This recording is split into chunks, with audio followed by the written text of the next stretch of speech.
बिस्मिल्लाहिर्रहमानिर्रहीम। अस्सलाम वालेकुम डियर स्टूडेंट्स, उम्मीद करती हूँ आप लोग खैरियत से होंगे।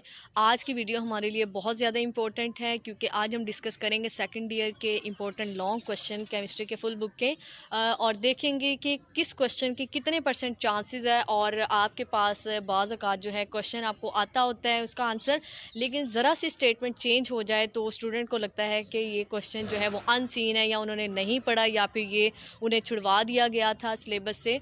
तो इस तरह की कोई बात नहीं होती, हम डिस्कस करेंगे बारी बारी। लेकिन इससे पहले ज़रूरी ये है कि जो लोग चैनल पर न्यू हैं जल्दी से जाके चैनल को सब्सक्राइब कर दें ताकि आने वाली इन्फॉर्मेटिव वीडियोस आप तक पहुंचती रहे, और जितना हो सके वीडियोस को शेयर किया करें ताकि बाकी स्टूडेंट्स को भी फ़ायदा हो इससे।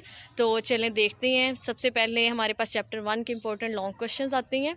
इसमें हमारे पास पहला जो है वो लॉन्ग क्वेश्चन है, एक्सप्लेन पोजिशन ऑफ हाइड्रोजन। जितना सिंपल ये देखने में लग रहा है, ये क्वेश्चन इतना सिंपल नहीं है क्योंकि अभी तो मैंने सिर्फ़ और सिर्फ इसकी दो स्टेटमेंट्स को और के साथ लिखा है, लेकिन ये क्वेश्चन तकरीबन 4-5 तरीके से आया हुआ है।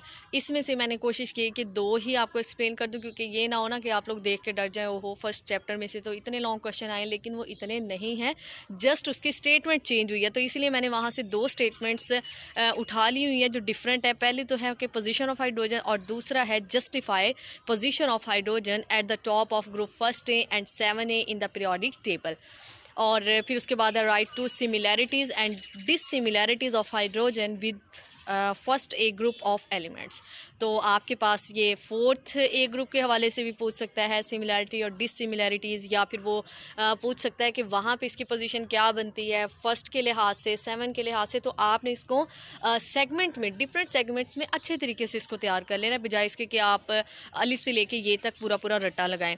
उसके बाद है define and give trend in periodic table of following terms. अब ये कौन कौन सी, आयोनाइजेशन एनर्जी है बहुत इंपॉर्टेंट, और इलेक्ट्रिकल कंडक्टेंस। इनकी आपने डेफिनेशन और इनका ट्रेंड क्या है ग्रुप और पीरियड दोनों में ये तैयार कर लेना है।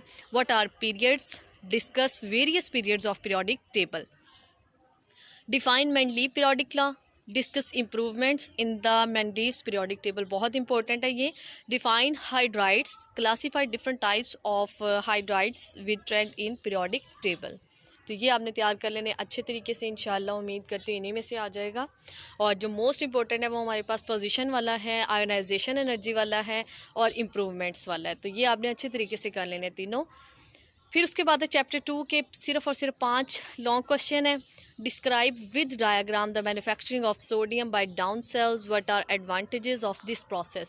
तो ये सवाल जो है ये भी डाउन सेल वाला भी मुख्तलिफ तरीके से आया है, डायग्राम के साथ या कमर्शियल प्रेपरेशन ऑफ सोडियम। आपको पता है ये डाउन सेल में हो रही है, तो इसके एडवांटेजेस भी आपने याद कर लेने हैं और डायग्राम भी अच्छे से देख लेनी है। Explain peculiar behaviour of beryllium, और ये हमारे पास ब्रिलियम और लिथियम, इन दो के जो है वो ख़ास बिहेवियर को एक्सप्लेन करना है आपने।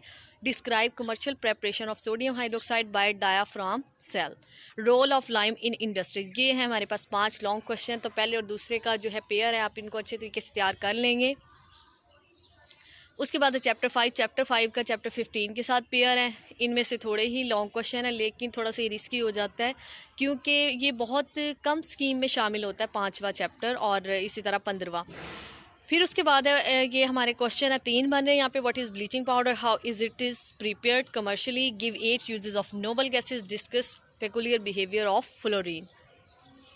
चैप्टर 7 है, इसमें से 8 लॉन्ग क्वेश्चन हैं। ऑर्गेनिक कंपाउंड की क्लासिफिकेशन वाला है, क्रैकिंग और उसकी types, sp2 hybridisation and structure of ethene, define isomerism, explain geometrical isomerism with example, define hybridisation and explain sp hybridisation with example.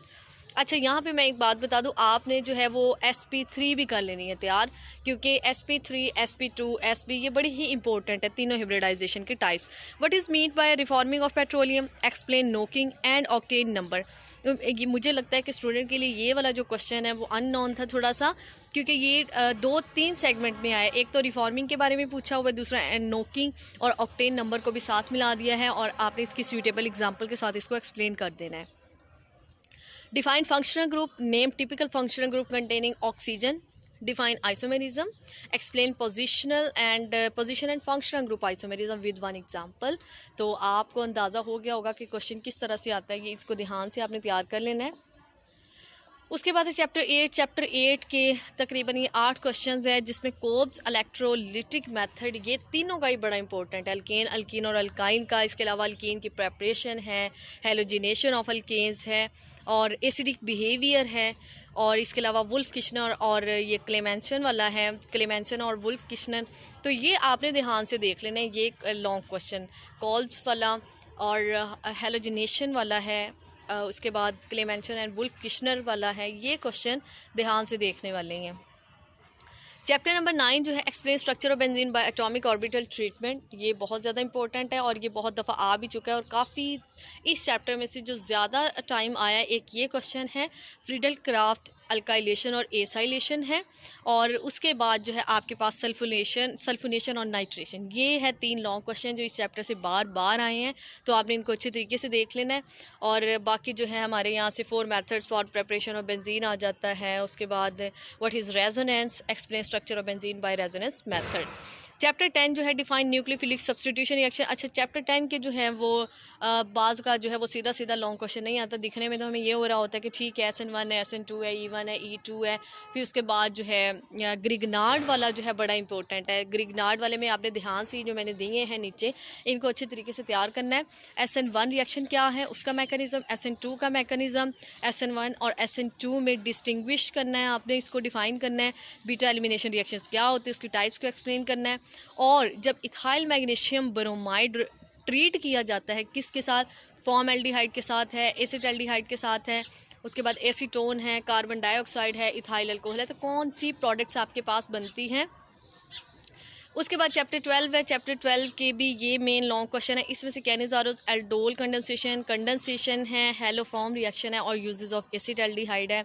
इसके अलावा सोडियम बाइसल्फाइड है, ये आपने देख लेना है। चैप्टर 13 में कुछ क्वेश्चंस हैं जिसमें एसिटिक एसिड वाला बड़ा रोल प्ले कर रहा है। तकरीबन 4 क्वेश्चन जो है वो एसिडिक एसिड से ही आए हुए हैं, तो आपने इसके मैकेनिज़्म को स्पेशली एस्टेरिफिकेशन वाला जो लॉन्ग क्वेश्चन है, क्वेश्चन नंबर 2, ये 2 तरीके से पूछा गया है, 2 से भी बल्कि 3। एक में कार्बोक्सिलिक एसिड का जिक्र है, कार्बोक्सिलिक एसिड और एथानोल के रिएक्शन का मैकेनिज़्म ऑफ एस्टेरिफिकेशन, या आपके पास mechanism of reaction of acidic acid and ethanol. तो स्टूडेंट्स ये थे हमारे लॉन्ग क्वेश्चन। इनको आपने मैं उम्मीद करती हूँ कि आपको जो है बड़े हेल्पफुल साबित हुए होंगे, और ये चैप्टर 15 के हैं जो कि तकरीबन 4 लॉन्ग क्वेश्चन है। तो आप इसी तरह मोर वीडियोस के लिए हमारे चैनल को सब्सक्राइब करें, लाइक करें, शेयर करें। Thank you so much. और अगर वीडियो पसंद आई हो तो आप कमेंट भी कीजिएगा और लाइक भी कीजिएगा। Thank you students.